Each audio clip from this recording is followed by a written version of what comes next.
Сәлем қыздар, мен сіздерге бүгін шоколадный пирогтың қалай жасалу жолын айтпақшымын.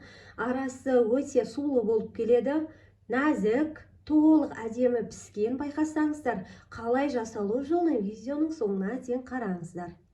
Бізге қажетті заттар: айран, 2 жұмыртқа, шекер, сұйық май және сливочный май, кішкене ертіп аламыз, какао, ұн.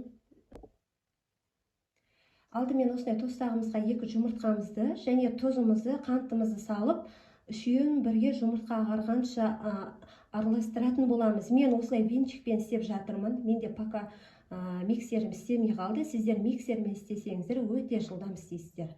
Өте жылдам болады, тез болады. Венчикпен ұзақ уақыт араластыру қажет.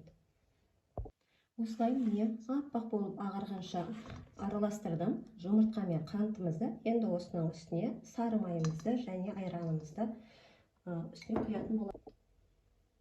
Айранның орнына сіздер сүтті алмастырсаңыздар болады.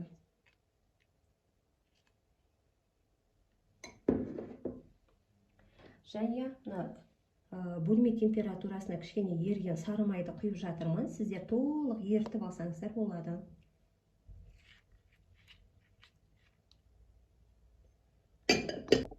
Және осы уақытта да сұйық майымызды құйып, барлығын бірге араластырсақ. Енді ұнымның үстіне 1 шай қасық қосқышты қосып араластырып қоямын. Ұнды міндетті түрде електен өткізіп қолдану керек. Енді сұйық смесіміздің үстіне толық араласқан соң, жаңағы ұнымызды 3 бөлікке бөліп салатын боламыз. Толық салмаңыздар, бөліп салсаңыздар, жақсы араласады.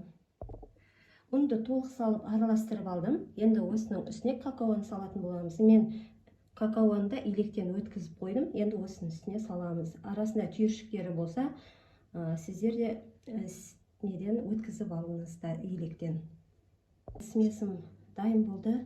Мен венчикпен араластырғандықтан өте көп уақыт жұмсадым. Сондықтан сіздер миксермен істесеңіздер, тез істейсіздер. Және мен осылай формаға құйып алдым. Енді ысып тұрған пешке 40 минут, 50 минутқа жақсылап пісіріп алатын боламыз.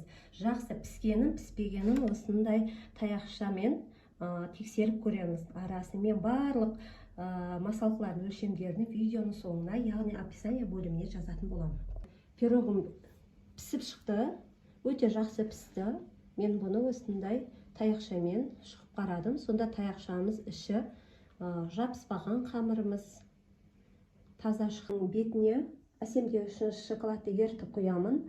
Осындай молочный шоколад, басқа да молочный шоколадты алсаңыздар болады. Және осындай сары май, екеуін водяной баняда болмаса микроволновкада ертсеңіздер де болады. Пирогым толық суып шықты. Астан үстіне қаратып қойдым. Себебі қазір мен мынандай шоколадымды ертіп алдым. Енді осыны пирогтың үстіне құятын боламын. Шоколадты ерткен кезде суытып алыңыздар, кішкене қоюлау болады. Әйтпесе ыстық болатын болса, пирогтың үстінде қатты ағып кетуі мүмкін. Пирогтың үстіне шоколадымды құйып алдым. Енді толық осы шоколадты пирогтың бетіне жайып шығатын боламын. Міне мен шоколадты толық құйып шықтым пирогтың үстіне. Әдемі қылып, енді үстін шоколадпен узорлайтын боламын. Бетін узорлау үшін мен осындай шоколадты, яғни мешокқа кішкентай шоколад құйып, ыстық суда құйып ертіп алдым.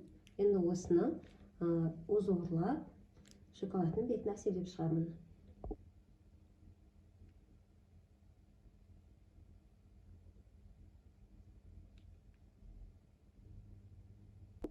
Қыздар, менің пирогым дайын.